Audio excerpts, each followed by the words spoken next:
Los presocráticos, lo que más les llamó la atención fue tratar de averiguar. Su proyecto era más de qué estaba hecho el mundo, ¿no? ¿Cómo es que el mundo funcionaba?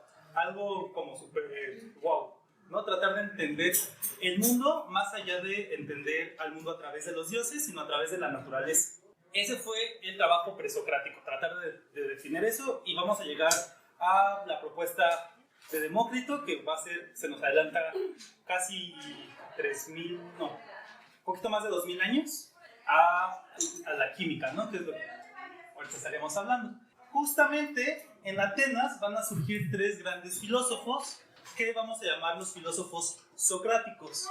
Sócrates, Platón y Aristóteles. ¿Qué están haciendo? ¿Es algo contigo?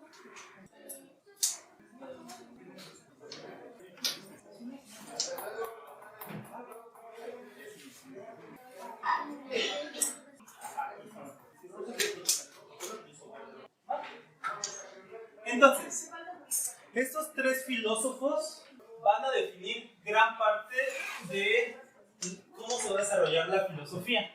Ellos se van a meter a casi todas las áreas, a tratar de hablar de metafísica, del yo, van a tratar de hablar de ética, de política, de epistemología, faltan dos, estética, me falta una, y lógica, ¿no? Entonces, vamos a empezar con el primero, que es Sócrates.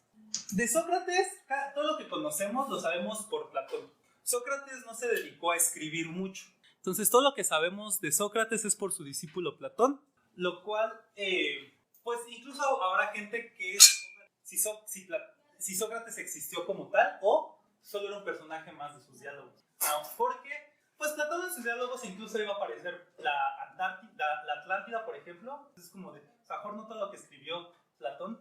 Entonces, Sócrates va a caer muy mal, muy mal, porque se va a hacer el que no sabe nada. Y entonces él va a empezar a hablar, él va a decir que él no sabe nada. Y entonces va a cuestionar a las otras personas porque ellos sí saben, ¿no? A esa forma de pensar se le va a llamar ironía socrática, ¿no? Que Sócrates va a fingir que no sabe, asume que la otra persona sí sabe, y entonces va a encontrar el conocimiento a partir de esa ignorancia. Que muchas veces Sócrates sí sabía.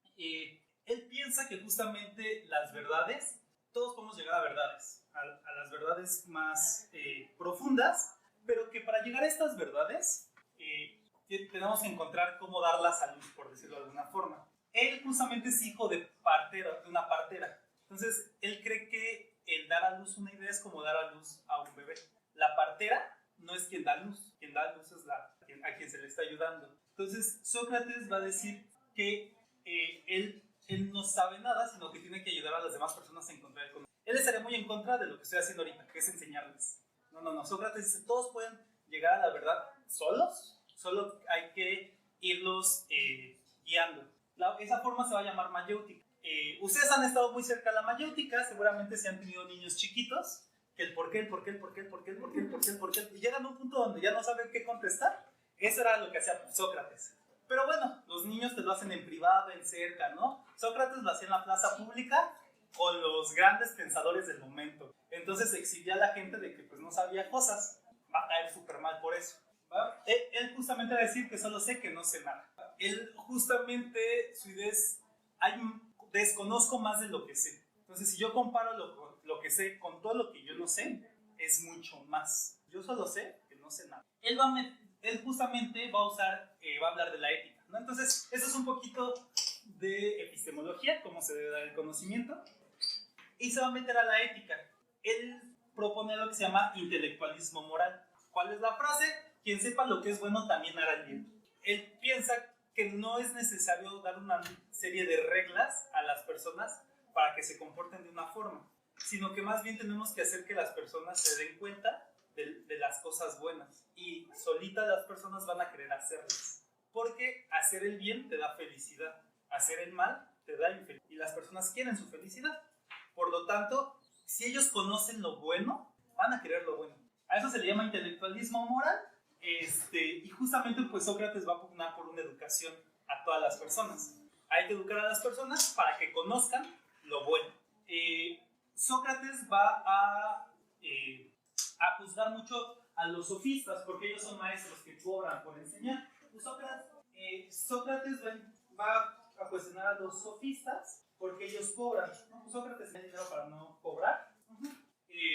Entonces él va a cuestionar que las personas cobren por enseñar. Él cree que no, que eso es un bien que se tiene que hacer a las personas y no se debe ganar por ello. Y también se va a meter a la ética en este sentido, los 3 filtros que a veces lo usan más como algo de marketing, que es sobre todo para hablar de chismes, ¿no? Como que él no estaba muy de acuerdo con las opiniones en general, en específico con los chismes, ¿no? Otra vez, aquí está la discusión entre las opiniones y la razón. Entonces, él decía que para tú decir un chisme, decir una opinión, tu opinión tenía que pasar 3 filtros. Lo que me dices es bueno, o sea, a mí me va a causar un bien el saber esto, ¿sí o no? Pues muchas veces los chismes no hacen enojar a la otra persona. La primera, ¿es verdadero lo que me vas a decir? ¿Estás seguro que eso que me vas a decir es cierto? ¿O tú lo escuchaste de alguien y eso ya es un teléfono descompuesto? ¿Va? Ese es el primer filtro. ¿Es verdadero? Si es verdadero, lo podrías decir. Si no, vamos a pasar al segundo. Lo que me dices es bueno para mí. Si es bueno para mí, dímelo. Si no, no me lo digas. Vamos a pasar al tercer filtro. El tercer filtro es útil. Lo que me vas a decir es útil para mí. ¿Lo necesito saber? ¿O puedo vivir sin saber eso? ¿Va? Entonces es como de... Muchas veces creemos que sí es bueno para ti saberlo, pero como no sé si es verdad, pues solo estoy metiendo cizaña. Entonces, si no pasa por esos 3 filtros tus opiniones, lo que tú me vas a decir, no lo digas, ¿no? Resérvatelo.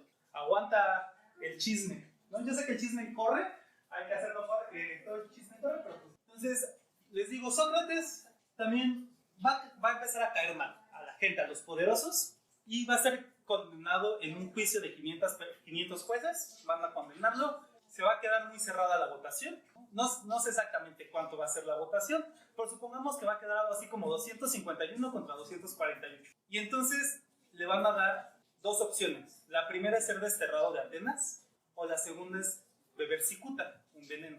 Sócrates también va a creer que si lo que tú dices pasa por esos filtros, lo tienes que decir. Es decir, si tú crees que tus opiniones son buenas, son correctas, no te tienes que... Probablemente si él le hubiera pedido clemencia, se hubiera retractado, le hubieran perdonado. E incluso se sabe que algunos de sus alumnos trataron de ayudarlo a escapar para que no muriera. Pero Sócrates va a decir, si yo me voy de aquí, es como aceptar que lo que estoy diciendo es falso y no es cierto. Entonces él va a aceptar la condena a muerte y va a beber la cicuta. Y pues ya, va a beber la cicuta y va a quedarse con sus alumnos un rato hablando hasta que muera. Seguramente esta situación va a marcar mucho a su alumno, Platón, el siguiente filósofo ateniense.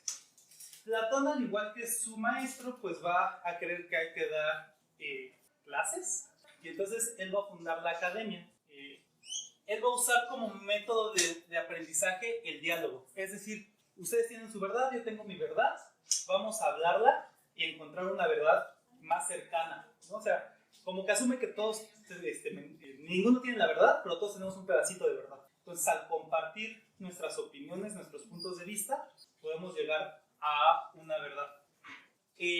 Su escrito más importante va a ser La República. Justamente de Platón conservamos muchos escritos, creemos que casi todos, porque la academia se va a dedicar, sus alumnos, a escribir los textos que él va a ir dejando. Y los vamos a conocer como los diálogos de Platón, sus escritos, sus diálogos, los diálogos de Platón. Un diálogo que a mí me gusta mucho, por si alguno lo quiere leer, es El Banquete. En El Banquete hablan del amor. Si alguno quiere ver cuáles eran las ideas del amor antes, pueden leer El Banquete. Hablan un poquito del deseo también, ¿no? Porque uno ama lo que desea. Pero su escrito más importante va a ser La República. En La República va a plantear muchas de sus grandes ideas. Él va a creer que justamente cuando yo estudio las cosas, habrá cosas que se repiten y que es complicado de definir. Por ejemplo, hablemos de las sillas. Todos imaginen una silla, ¿ya? Ok. ¿Sus sillas tienen 4 patas o pueden tener menos? ¿Va? Pero una silla debe tener forzosamente 4 patas, o por ejemplo, estas no son sillas, tienen patas, como 2, ¿no? ¿De qué materiales? ¿Tiene que ser un material en específico? Pueden ser varios materiales. Y aún así, aunque hay un montón de modelos de sillas, si yo veo una silla puedo decir, esto es una silla, sin tanto problema. Entonces, Platón va a decir que hay 2 mundos. El mundo de las ideas, por ejemplo, la silla, la idea de silla está en el mundo de las ideas, y el mundo de los sentidos, que es lo que yo veo, lo que yo puedo percibir. Puede haber muchas formas, pero hay una idea principal. Esa idea principal sería el mundo de las ideas. Ahí están todas las ideas. E incluso Platón va a ser más esotérico y va a decir que todos en algún momento nuestras almas, por ejemplo, va a hablar del hombre. Va a decir, nosotros tenemos el cuerpo físico que vive en el mundo de los sentidos y tenemos un alma que es lo que interpreta estas ideas en abstracto. Esa alma ya vivió en el mundo de las ideas. Por eso es que nosotros, si vemos una silla, podemos definir que es una silla, ¿no? Entonces, él va a tener primero una visión de que el hombre ya viene con el conocimiento, solo lo está recordando, ¿no? Cuando nosotros llegamos a este mundo, estuvimos en el mundo de las ideas y estamos recordando lo que nuestra alma vivió allá. Y así es como nosotros aprendemos. Ahí voy. Justamente para explicar un poquito más la idea del mundo, para definir un poquito más sobre el mundo de los sentidos y el mundo de las ideas, en el libro de la República va a tener el mito de la caverna. Él va a decir que nosotros podríamos ser como unas personas de este mito. Él dice que imagínense que hay una serie de personas que nacen en una caverna y que están amarrados de tal forma que solo pueden ver la pared. Atrás de ellos hay un fuego, entonces están viendo una luz. Y algunas otras personas lo que están haciendo es agarrar objetos y pasando por enfrente de esa luz. Por lo tanto, lo único que están viendo son las sombras. Es como que ustedes están viendo hacia allá, pusieran que no puedan ver atrás, y entonces del fuego están pasando cosas. Y entonces ustedes ven una mano pasar, ¿no? Ven un perrito pasar, ven un conejito pasar. Y ustedes creen que eso es lo verdadero, esas sombras. No están viendo lo que está provocando las sombras. Entonces, él dice que esas personas están viviendo en el mundo de los sentidos. Lo único que están viendo son las sombras. Y el mundo de las ideas son las cosas que están pasando por enfrente de esa luz para que podamos verlo. A eso le va a llamar el mito de la caverna. Él también dentro de ese mito va a decir, de vez en cuando hay una persona que se puede liberar de ese mundo y ver las cosas como son.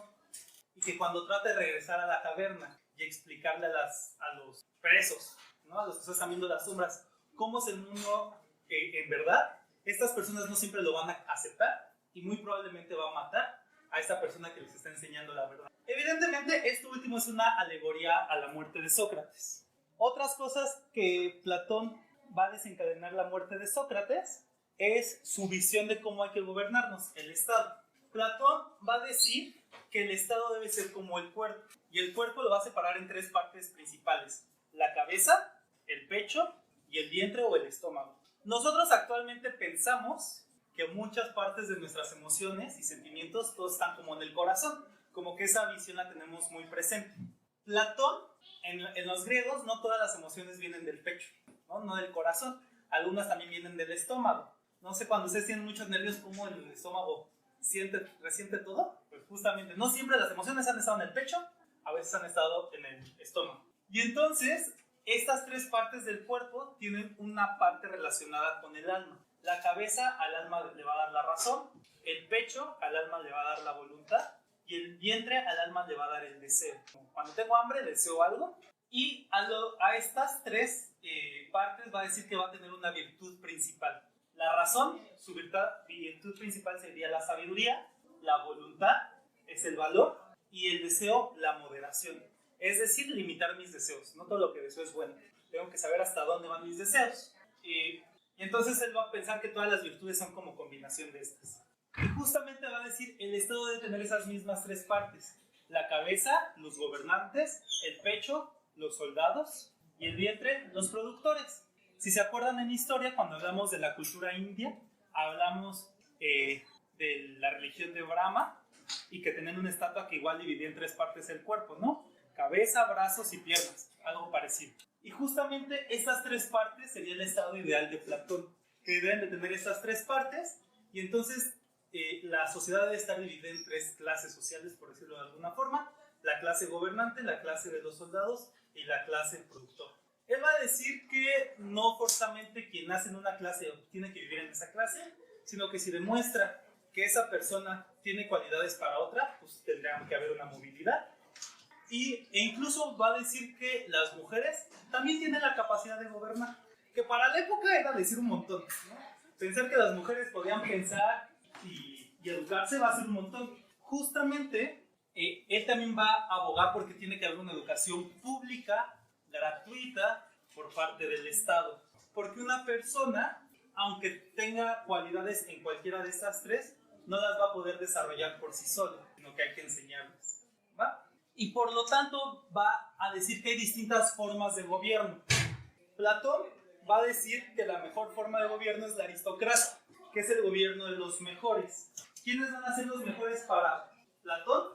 Los filósofos. Incluso a su forma de gobierno se le llama el gobierno del rey filósofo. Pero dice que va a ser muy complicado, ¿no? Una aristocracia. Porque el definir cómo que alguien es el mejor, pues siempre... O sea, ¿quién lo va a elegir y cómo se va a elegir? Él va a decir que hay otras 4 formas de gobiernos que son formas degeneradas, que hay que evitarlas. La primera es la timocracia, que es el gobierno de los hombres que buscan el honor. Es decir, ellos van a ser personas que no van a poder controlar los deseos. Por lo tanto, es una forma de gobierno degenerado. Necesitamos una persona que no busque el honor, porque en nombre de ese honor puede hacer daño a los demás. La oligarquía, que es el gobierno de los ricos, otro gobierno de... Él va a decir que ese podría ser bueno, si es que los ricos, si son ricos por mérito, pero el problema es que poco a poco esta gente, estos ricos, van a empezar a quedarse con todas las riquezas y la población se va a polarizar en ricos y pobres. Los pobres se van a enojar contra los ricos. Uy, parece la lucha de clases que describe Marx. Y entonces van a pugnar por la democracia, que es el gobierno del pueblo. Por eso tampoco le va a gustar a Platón, porque va a decir que la democracia es desordenada, desorganizada. Y además, la democracia mató a su maestro, a Sócrates. Entonces, él no va a estar de acuerdo con la... Va a decir que es una forma de gobierno degenerada. ¿Dónde queda el comunismo? Eso, nos vamos muchos años después. Aunque Platón tiene unas visiones comunistas en su estado ideal. Porque en el estado ideal los gobernantes no deben de ganar riquezas. Los gobernantes deben de vivir con lo mínimo necesario y no darles más porque sus deseos se van a descontrolar. Entonces es un bien mayor y por lo tanto, ¿quiénes son los únicos que pueden hacer eso? Los filósofos. Y justamente decir, el problema es que este desorden va a molestar a las personas y entonces van a elegir un tirano que los gobierne. La tiranía es el gobierno de una sola persona, otra degeneración. ¿Qué va a pasar después? Se van a pelear contra el tirano y otra vez quienes van a levantarse contra el tirano van a tener un discurso de honor y va a regresar a la timocracia, que va a degenerar a la oligarquía, que degenera la democracia, y entonces una vez que entramos a esa degeneración de gobiernos, vamos a estar pasando uno tras otro, uno tras otro, uno tras otro. Evidentemente las ideas de Platón no han envejecido bien, por lo menos en la forma de gobierno, pero más adelante Aristóteles va a hacer alguna forma de equilibrar esto. Y justamente el problema del gobierno va a ser encontrar la justicia. Y entonces, para él poder describir qué es la justicia, va a tener que hablar de los deseos o de los bienes. Y entonces, hay bienes que deseamos, va a clasificar los bienes en 3 partes. Hay bienes que deseamos por sí mismos, es decir, tener ese bien es bueno por sí mismo y no nos importa nada. Por ejemplo, la vida podría ser considerado un bien por sí mismo, la felicidad, ¿no? Ser feliz, pues ser feliz ya es bueno y las consecuencias que tiene la felicidad no me preocupan, ¿no? Entonces, yo quiero la felicidad por la felicidad, o el amor, a veces lo busco por el amor, ¿no? Por sentir esas emociones. Hay otros deseos que son deseados por sí mismo y por sus consecuencias. Por ejemplo, la salud. La salud es buena para mí en el momento, pero también al tener salud puedo hacer otras cosas. Entonces la consecuencia de tener salud también es buena. Y hay bienes que deseamos por su utilidad, no por sí mismo, como el dinero. O sea, a mí tener dinero no me sirve de nada. Más bien lo que me sirve es lo que puedo hacer con el dinero, la utilidad que le doy al dinero. Entonces él va a definir que la justicia son las cosas que se encuentran aquí. La justicia es un bien que se desea por sí misma y por las consecuencias que... Y todo lo que entra en este bien lo podemos considerar parte de la justicia. ¿Va? ¿Dudas hasta aquí? Con Platón. Platón es de los que más complicados se me hace. Ok. Y el último filósofo ateniense de esta época, importante, va a ser Aristóteles. Él va a tener discusiones con Platón. Esta idea del mundo de las ideas es como de...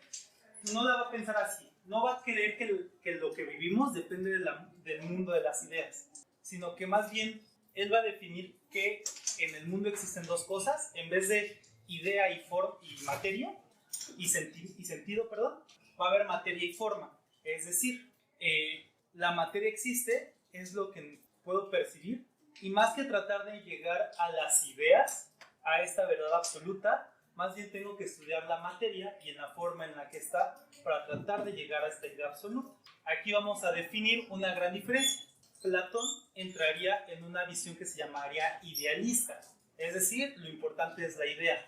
Aristóteles entraría en una visión que se llamaría materialista, es decir, lo que importa es la materia. Se van a desarrollar estas ideas más adelante con muchas discusiones, pero esta sería la primera discusión entre estas dos visiones, idealismo y materialismo. Aristóteles justamente va a decir que no es que tengamos un alma que viene del mundo de las ideas y que ya venimos lleno de conocimiento y que hay que recordarlo. No, él va a decir, nosotros llegamos a este mundo en blanco, una tabla rasa, una tabla en blanco, y con nuestras experiencias vamos a ir conociendo las cosas. Y nosotros entonces para conocer estas cosas tenemos que estudiar las formas de las cosas. Es decir, a mí no solo me va a bastar con saber que existen las gallinas, voy a tener que estudiar las gallinas, la forma. Porque cuando una gallina muere, la materia queda. Entonces la materia no es lo importante, lo que importa es la forma, ¿no? Cuando muere la gallina, deja de hacer y va a dejar de parecer gallina, va a dejar de tener plumas, eso no me importa, ¿no? El paso del tiempo va a cambiar a la materia. Entonces lo que me importa es saber esas formas, por qué existen. Justamente para darle una existencia, el por qué existen las formas, va a definir que hay 4 causas. La causa formal, la causa material, la causa eficiente y la causa final. La causa formal es estudiar justamente la forma del objeto, ¿no? El cómo está hecho, ¿no? Si yo me pongo a estudiar gallinas, me pondré a estudiar por qué tienen 2 patas, por qué tienen pico, por qué hacen o por qué ponen huevos. Eso es lo que me gustaría conocer. La causa material sería el tipo de materia que lo conforma. Porque si yo hago con arena o con arcilla una gallina, ¿por qué esa gallina, aunque tiene la misma forma, no tiene vida, ¿no? Hay una diferencia en materia ahí. La causa eficiente, va a estar dándole un porqué. Aquí sí va a estudiar el fenómeno como tal, en la causa eficiente. Dicho de otra, si yo me quisiera poner a estudiar la lluvia, no todo tiene las 4 causas, pero por ejemplo la lluvia sí tiene las 4 causas. Entonces, la lluvia, si yo me pongo a estudiar la lluvia, ¿qué puedo estudiar de la lluvia en estas 4 causas? Bueno, en la primera causa podría estudiar que llueven gotas, ¿no? No llueven cubos, no llueven autos, no llueven árboles, llueven gotas medianamente pequeñas. Puedo estudiar que caen de arriba a abajo, eso también es parte de la forma. La lluvia siempre va de arriba a abajo, nunca he visto que llueva de abajo hacia arriba o de lado a lado, ¿verdad? No se está en Tamaulipas. Ah, bueno, eso sería el viento. Sí. Los vientotes también podría estudiar eso. La causa material. Aquí me pongo a estudiar qué es vapor de agua que se condensa. Esa sería mi causa material. Hay vapor de agua y se convierte en agua líquida. Esa sería mi causa material. Mi causa eficiente. ¿Cómo llegó allá el agua? Pues allá me podría poner a estudiar. El sol calienta el agua, hace que se evapore. Y justamente muy arriba es tan frío que ese vapor se condensa, se hacen gotas y cae. Esa sería la causa eficiente. ¿Y cuál sería la causa final? Aquí es donde entro otra vez. Nosotros nunca nos hemos podido quitar a Dios de encima, entonces aquí la causa final, hay quienes lo interpretan como Dios, pero la causa final es un porqué necesario. Es decir, ¿por qué llueve? Porque los animales y las plantas necesitan la lluvia. Entonces, la necesidad que resuelve sería la causa final. Es como darle una voluntad a la lluvia. La lluvia cae porque es buena para la tierra y por eso llueve, porque es buena. Entonces, como darle esa voluntad a las cosas, pues a lo mejor ahorita lo veríamos distinto, ¿no? Como algo irracional. Pero esa sería la causa final. Justamente para hablar de la materia, va a separar la materia en 3 partes. El reino vegetal, el reino animal y el reino mineral, que probablemente en algún momento lo estudiaron en la primaria o con el Chavo del 8. Y entonces, aquí diría que, por ejemplo, lo que les había dicho, ¿por qué mi gallina hecha de arcilla no tiene vida y una gallina normal? Porque mi arcilla está hecho de algo de materia del reino mineral y mi gallina estaría hecho con materia del reino animal. Va a ser una materia distinta a estudiar. Sí vamos más o menos claro con Aristóteles. Aristóteles se va a meter en la lógica, en el pensamiento correcto. Porque justamente, como que lo que están buscando Sócrates, Aristóteles y Platón es un mundo ideal. Y entonces en ese mundo ideal, el conocer las cosas es lo que va a hacer que exista el bien. En el caso de Aristóteles, para encontrar el bien, lo que vamos a buscar son las virtudes. Las virtudes son el punto medio entre mucho y poco. Por ejemplo, con el dinero. Si yo gasto mucho dinero, sería un despilfarrador. Pero si gasto muy poco dinero, sería un tacaño. Tampoco es una virtud. Entonces, la virtud es encontrar el punto medio entre gastar mucho y no gastar, ¿va? Entonces, Aristóteles va a hablar de las virtudes como los puntos medios entre extremos, entre dar mucho y dar poco de algo, o hacer mucho y hacer poco de algo. Y entonces, justamente para encontrar el conocimiento, para llegar a esa virtud, una forma es la lógica, que es poder pensar de forma correcta. Y entonces va a hacer relaciones del pensamiento. Va a decir que ya puedo hablar a partir de verdades que he visto, poder hacer conclusiones certeras. Por ejemplo, yo puedo decir que todas las personas van a morir en algún momento, ¿no?, de su vida. Eso lo puedo considerar como verdad. Segundo, yo puedo decir que yo soy una persona. ¿Qué puedo concluir? Yo en algún momento voy a morir. En algún momento, ¿no? Él lo hace con Sócrates. Todos los humanos mueren. Sócrates es humano, Sócrates va a morir. Él va a ser el primero en pensar en la lógica en este sentido, en silogismos, se van a llamar, y justamente le va a poner ciertas reglas a la lógica. La primera regla es que no puede existir algo verdadero y falso. O es falso o es verdadero. No puede ser falso y verdadero al mismo tiempo. A lo mejor habrá cosas que yo no puedo definir como verdaderas o falsas, que no están ahí, pero no hay algo que pueda hacer las dos al mismo tiempo. Y a partir de ciertos pensamientos, la idea es encontrar razonamientos e ideas correctas. Esta forma de pensar va a entrar mucho a las matemáticas. Probablemente ya venía de las matemáticas y él solo trata de explicarlo. Porque él también va a tener su academia, ¿no?, su escuela. Y justamente tanto Platón como Aristóteles están de acuerdo que la filosofía y la matemática se tienen que enseñar. ¿Cuáles son las materias extras? Va a depender. Platón va a decir que también tenemos que educar al cuerpo y entonces el deporte también es importante. Y similar a Aristóteles va a meter otras materias dependiendo del fin, ¿no? Por ejemplo, si tú vas a ser gobernador, pues el que puedas hablar es importante. O si vas a ser maestro. Imagínense que yo esté todo el día, pues ni van a querer venir, ¿verdad? Y no me escuchan, les va a dar sueño. De por sí el calor no es como la cosa más soportable en este salón. Entonces, por ejemplo, Aristóteles diría, tú tienes que aprender a hablar, sí o sí. Aristóteles también se va a meter con las formas de gobierno y él va a proponer 3 formas de gobierno virtuosas que pueden degenerar en 3 formas de gobierno no virtuosas, valga la redundancia. Él va a decir que la monarquía, la aristocracia y la democracia, la monarquía, el gobierno de un rey bueno, de un gobernador bueno, que sepa lo que hace, está chido. El mal gobierno de una persona se llamaría tiranía.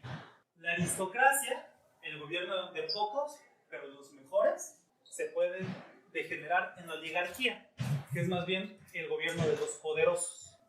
Y la democracia él sí la va a ver como buena, el gobierno de los muchos. Pero ¿cuál es el problema? Que los muchos tienen que estar educados. Si no están educados, pueden caer en falsas verdades y entrarían en la demagogia. Él va a limitar más a Platón. Es como de, pues sí, la democracia puede ser mala, pero no por sí es mala. Y justamente de estas formas de gobierno, monarquía, aristocracia y democracia, es que van a surgir más adelante la República Romana y la República que nosotros tenemos. Nuestra forma de gobierno trata de conciliar estas 3 formas de gobierno que propone Aristóteles. ¿Quién sería la monarquía? El presidente. ¿Quién sería la aristocracia? La Cámara de Diputados y de Senadores. ¿Y cómo medíamos entre ellos dos? A partir de la democracia.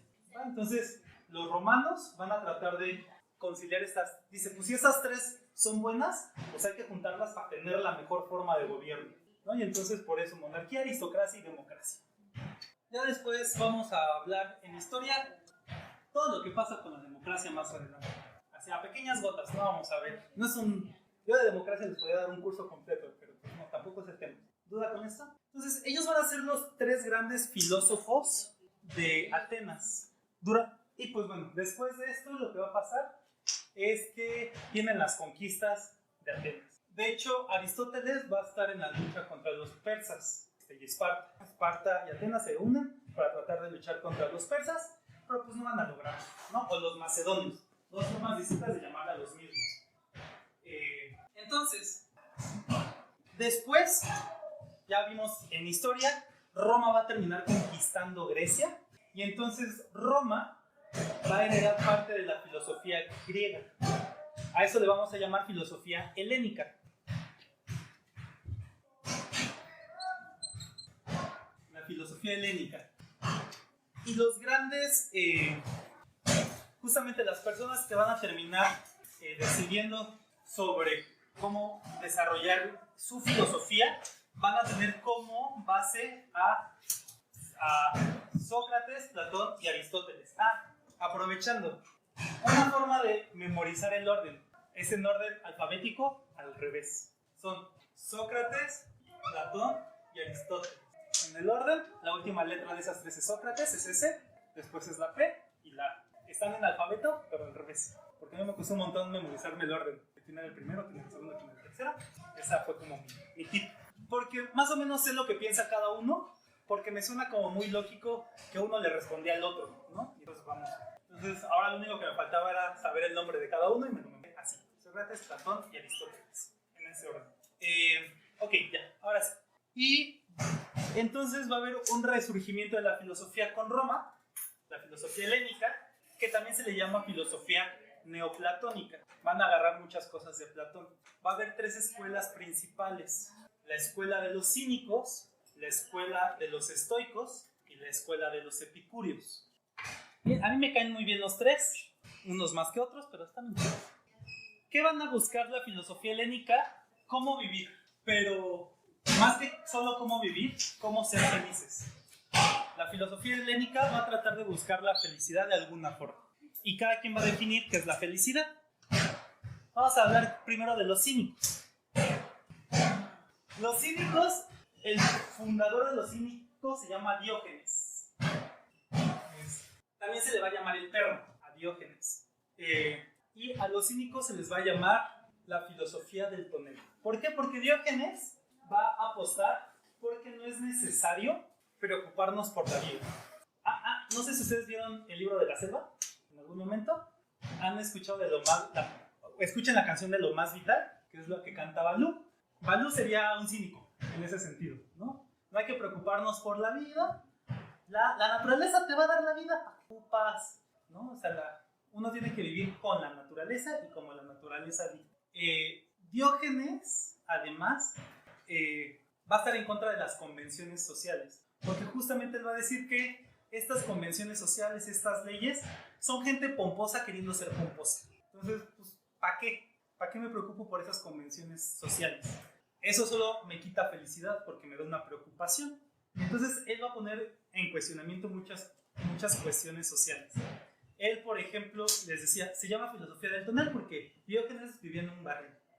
Él va a hacer popó donde sea, no se va a bañar, porque pues eso no es natural. Cuando has visto un perro que se baña, se limpia, pero poquito más. No va a ser muy querido Diógenes por esa situación.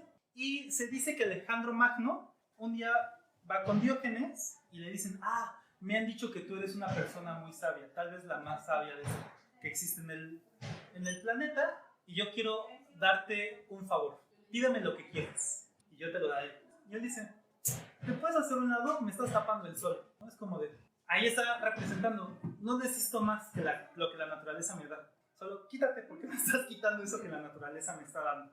Entonces los cínicos no se van a preocupar ni por su sufrimiento ni por el sufrimiento ajeno, porque el preocuparte te va a quitar felicidad. Eso es lo que va a decir los cínicos. Obviamente no es muy bien visto por esta apatía con las personas. Pues vivimos en sociedad, deberíamos de preocuparnos unos con otros, ¿no? Y actualmente, justamente, personas indolentes se les dice cínicos, ¿no? Tienen esta idea. Sí, no tan así, ¿no? Porque si dijeras, ¿sabes qué cínico? Pues sí, pero tampoco es como que ese cinismo le esté dando felicidades. Los segundos, los estoicos, probablemente han escuchado muchos de ellos, están haciendo muy populares en filosofía últimamente. Los estoicos van a tratar de evitar el sufrimiento. ¿Qué es lo que nos da el sufrimiento? Las emociones, los sentimientos. Entonces, ¿qué tengo que hacer? controlar los sentimientos. Eso es lo único que tengo que tratar de hacer. Controlar mis emociones y que no me perturben. Que me perturbe es lo que siento. Los estoicos van a meterse a discutir algunas cosas más. Entre ellos van a discutir también sobre el cuerpo y el alma. Ellos van a decir que no hay diferencia, que son parte de lo mismo. Y como son parte de lo mismo, le van a decir que son monismos, son mónadas. Están juntas, el alma y la materia. No puede existir una sin la otra y viceversa. Entonces, tampoco, por ejemplo, ellos les dirían, no se metan a filosofía muy a profundidad, porque les puede dar crisis emocionales la filosofía, y pues si eso no les va a dar felicidad. También les pueden decir hasta cierto punto, también los estoicos van a hablar un poco de la resignación. Hay cosas que podemos cambiar y hay cosas que no podemos cambiar. Si puedo cambiar, hay que hacer todo lo posible para cambiarlo, a menos de que nos genere tristeza. Si no nos da felicidad, pues bueno, nos hacemos a un lado. Pero también hay que entender que hay cosas que por más que queremos, no vamos a cambiar. Entonces hay que aceptarlo. Porque el no aceptarlo, el tener esas expectativas, nos van a generar tristeza. Entonces hay que aceptar que hay cosas que no podemos cambiar, y pues ni modo, apechugamos. Este último, ténganlo muy en cuenta, porque el estoicismo que actualmente se está difundiendo en redes sociales parece ser más un cinismo que un estoicismo. Tengan cuidado con lo que ven en redes sociales, no se está tan chido. Hay veces que sí, pero hay veces que, o sea, poquito de eso está bien, mucho de eso de repente ya se pierde. Y los últimos, mi filosofía personal, los epicúreos. Los epicúreos van a buscar lo que se llama la ataraxia. ¿Qué es la ataraxia? Buscas la llave. La ataraxia es lo mismo que de los estoicos, evitar el sufrimiento. ¿Cómo lo van a lograr? A partir de algo que vamos a llamar la ética hedonista. ¿Qué significa esto? ¿Cómo voy a buscar la felicidad? Evitando el sufrimiento, pero más que controlar mis emociones, voy a buscarlo a través del placer. Voy a buscar la felicidad con el placer, pero aquí hay que tener cuidado, porque el placer también hay que mediarlo. No todo el placer es bueno por sí. Por ejemplo, a mí me gusta mucho el chocolate, ¿no? Y entonces a mí me causa placer el chocolate. Los hedonistas dirían, come el chocolate, pero hazte responsable del sufrimiento que causa ese placer. ¿Cómo? Si yo como mucho chocolate, me va a dar una congestión estomacal, ¿no? Busca el placer, pero todas las consecuencias, hazte responsables de estas. Pueden ser consecuencias personales, como esto del chocolate, pero también podrían ser consecuencias entre personas. También me tengo que hacer responsable de eso. Incluso los epicúreos van a decir que la amistad es un placer por sí mismo y que también es algo que debemos de cultivar, la amistad con las demás personas. Que el vivir solo, sí, nos puede dar cierta felicidad, pero el placer que nos dé el vivir con amigos, en una sociedad, en una comunidad, va a ser infinitamente mayor a la felicidad que te puede dar vivir solo. Entonces, los epicúreos buscan el placer, pero no el placer por el placer. Sí le van a poner un límite. Los epicúreos sí van a decir, aléjate de la política, aléjate de todo lo que no te dé placer. Si la política te da placer, pues allá tú, métete. Pero si no, evítalo.